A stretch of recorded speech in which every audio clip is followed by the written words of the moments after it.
इस वक्त मैं खड़ा हूँ विरार के गोपचर का पाड़ा के ये पूजा अपार्टमेंट है, जिसके तीसरे मंजिल पर एक रूम है जिसमें आज करीबन दोपहर 12:30 बजे के आसपास स्लैब का जो प्लास्टर है वो गिरता है महिला के ऊपर, जिसका नाम बताया जा रहा है लक्ष्मी सिंह है और 30 वर्षीय उम्र बताई जा रही है। उसकी मौके पर ही मौत हो जाती है। उसके बाद उसे हालांकि अस्पताल बाद में ले जाया जाता है, लेकिन प्राप्त जानकारी के अनुसार उसकी मृत्यु हो चुकी है। लेकिन इस जो इमारत है, ये इमारत के ऊपर से लेकर निचले हिस्से तक आप कई जगह पर देखेंगे तो इमारत में दरारें पड़ चुकी हैं।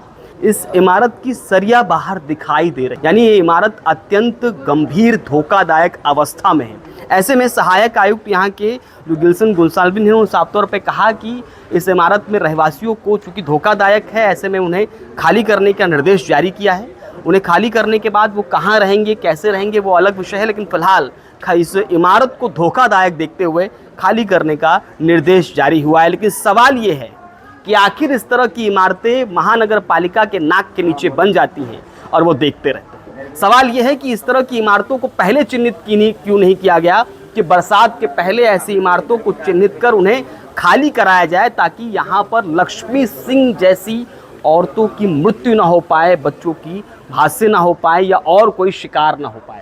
नाला सुपारा में ये घटना अभी हाल ही में घटित हुई, उसके बाद यह घटना लगातार महानगर पालिका ऐसी इमारतों को चिन्हित करने के बाद तुरंत कार्रवाई क्यों नहीं करती है। सुनिए सहायक आयुक्त गिल्सन गोंसाल्विस ने क्या कुछ कहा। आपको लगता नहीं है कि ये महानगर पालिका जो इस तरह की जर्जर इमारतें हैं उनको चिन्हित करने में देरी कर देती है?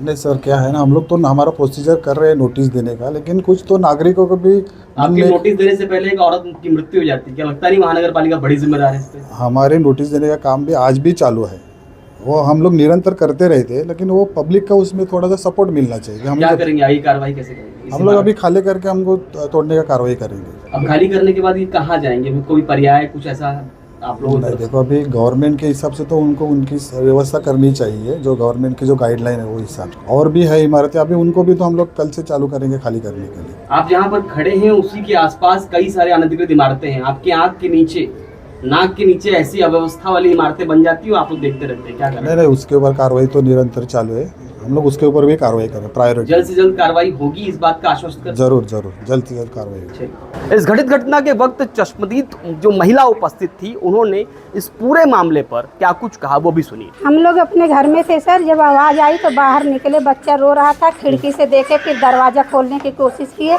बहुत टाइम के बाद दरवाजा खुला, गए देखे तो उनके खून बह रहा था, तो फिर हम लोग की हालत एकदम खराब हो गई। अब आदमी यहाँ कोई नहीं थे, खाली औरत थे। स्लैब जो गिरा वो सर पे था? सर पे नहीं, यहाँ पे ऐसे गिरा हुआ, ऐसे ही करवट लेटे थे ना, तो पूरा इनके यहीं गिरा, नाक से खून निकलते देखे। फिर उसके आगे हम लोग की हिम्मत नहीं हुई कि उनको उठाए कुछ करें। जिस जगह मैं खड़ा हूँ, इन सब बातों को ध्यान में रखने के बाद एक बात साफ है कि यहाँ से अगर आपको इस इमारत तक पहुँचना है तो एक सकरी गली है जहाँ से आपको अंदर आने में काफ़ी समस्या होगी। यानी अगर 2 व्हीलर भी लाना है आपको तो आप ला नहीं सकते। ऐसी जगह पर 4 मंजिल, 5 मंजिल, 7 मंजिला इमारतें तैयार हो जाती हैं और उसके बाद उस पर बड़ी कार्रवाई तब होती है जब लक्ष्मी सिंह जैसी महिला की मृत्यु हो जाती है। अब देखना ये होगा कि इन सब मामलों को ध्यान में रखते हुए महानगर पालिका मानवता के नाते ही सही क्या कड़ी कार्रवाई करती है या हाथ पे हाथ धरकर बैठी रहती है। आज के लिए धन्यवाद।